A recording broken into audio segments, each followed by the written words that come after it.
Welcome to another episode of Partnering Skills for your Cabaret or Theater Arts Division. And we are very excited to offer all the things that we've learned throughout the years on how to do lifts, tricks, dips, and more. And I am Stephanie Falciano, and this is my partner, Vincent Antonelli. Ta-da! Give him a big round of applause.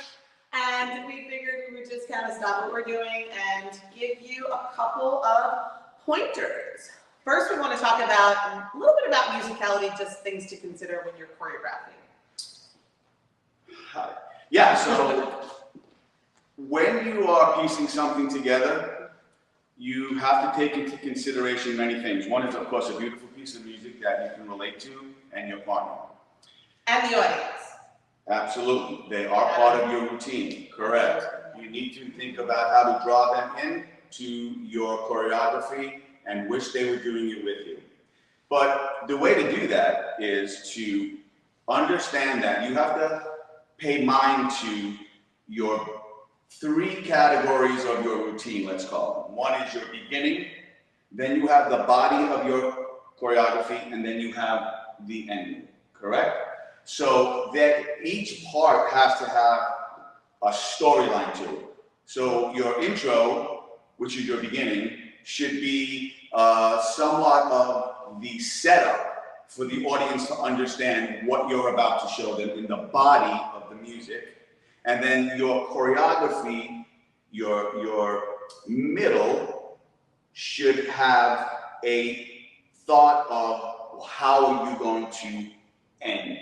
So you're going to have an intro to start the story in the middle, and then you have to let us know as an audience spectator how you're ending it. So that's really important. So your lifts, dips, and tricks, the ending. The outro.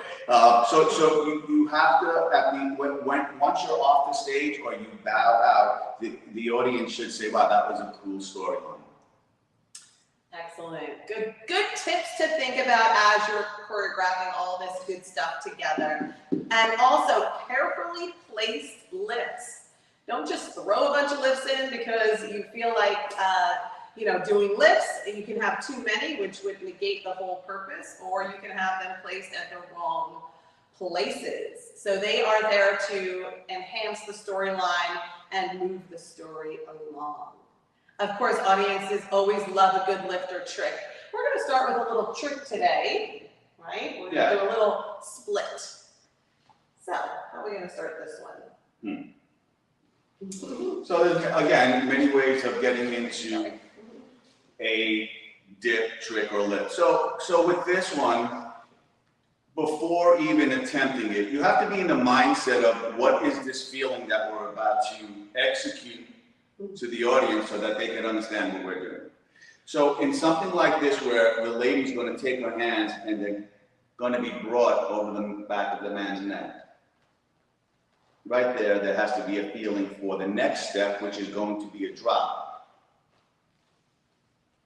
And the next step is going to be a split. And then an exit.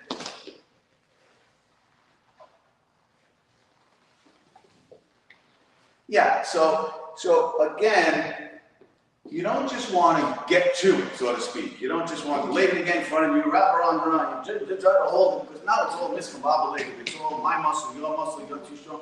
It's a placement of energy and body weight, right? So first of all, we are present with one another. Then the man will gently lead the lady's arms to where he would like them placed.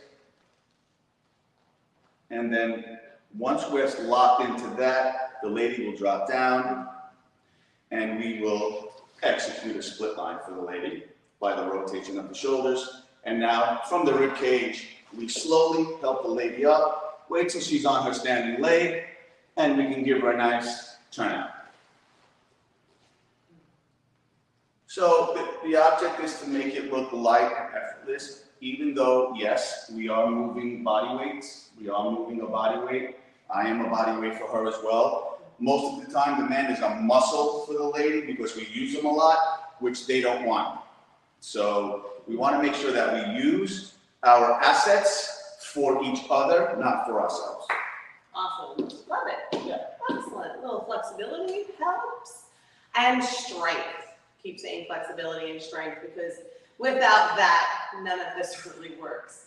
So we're going to do a little lift off the floor from here. Yeah, so these today that we're doing for you are something, they're a grouping that have things in common, a common denominator. What are they? Very close connections for the execution of the lift, the carry, the drop, splits, whatever they are.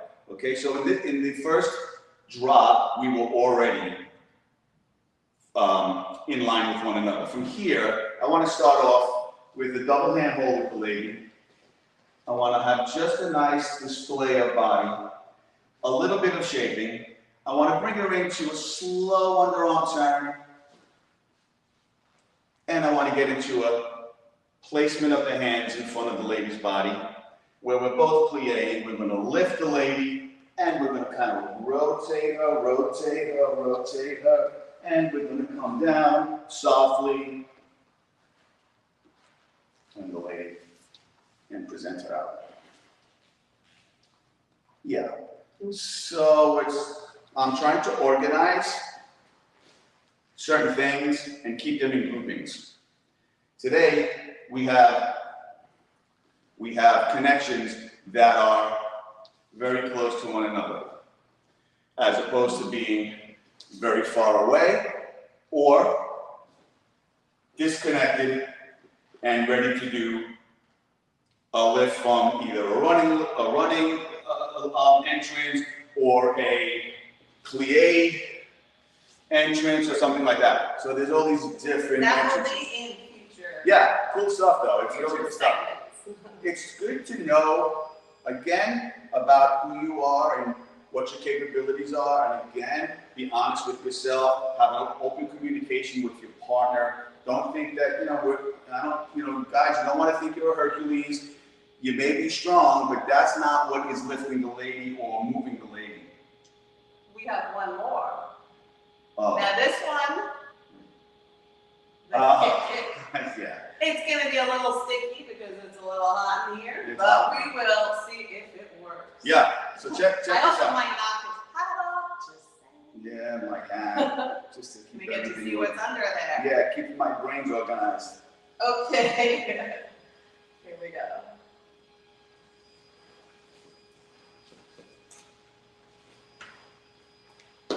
Ah, not too bad.